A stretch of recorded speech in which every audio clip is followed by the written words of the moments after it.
Namaste. All of us in this world have different kind of beliefs, different kind of practices that we tend to follow. Based on which religion we may follow, that's a different matter. Now, all these beliefs that we have, is there a way in which we can figure out as to whether this makes sense or not? Whether this is right or, it's not possibly the right approach?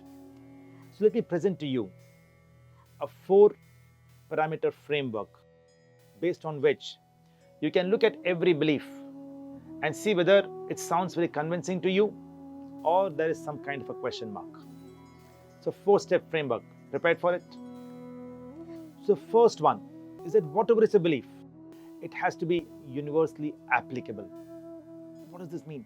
So if you believe in a certain practice, say I need to go to this place of worship alone and spend my time. If this is the ultimate truth, it has to be such that it can be followed by the entire human population on this earth. Because whatever is the truth is applicable to a person in Chennai, is applicable to a person in Delhi, is applicable to a person in Moscow, in New York, in the Amazon jungles, or in Africa. It has to be true for everyone, right? So whatever belief we have, if it can be followed by, say, the global population now is 750 crore approximately, if it can be followed by all of them, I think that could be a universal element of truth attached to it. But if it's just simply not possible for them to follow, then I believe that is a question mark.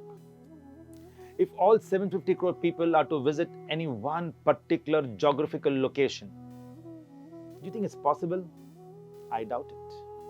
Right? The ecological balance of place will completely go awry. It is just simply impossible for 750 crore people to travel from different parts of the world to any one single location. Just not possible.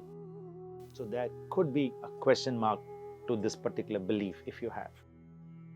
The next second framework or the second step is that whatever belief you have, it cannot make any distinction between people. And typically, this distinction happens on 3 parameters or in 3 areas.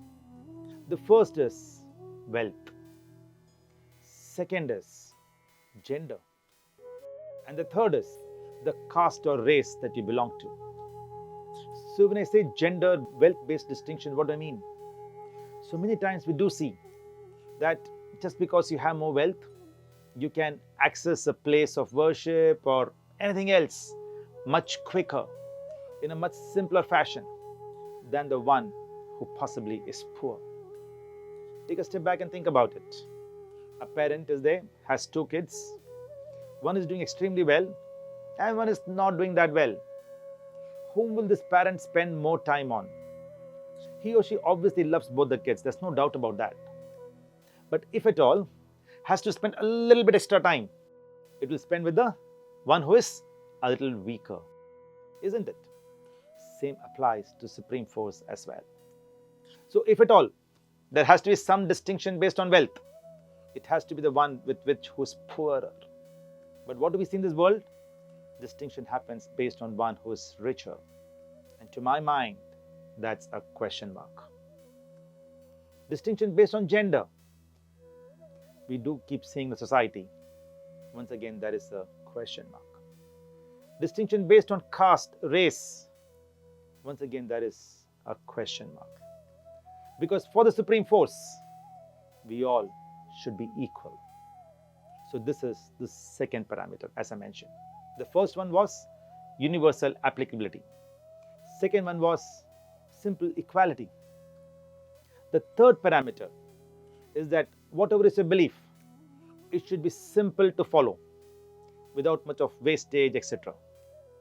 Anything that is very overly complicated, to my mind, once again, that is a question mark.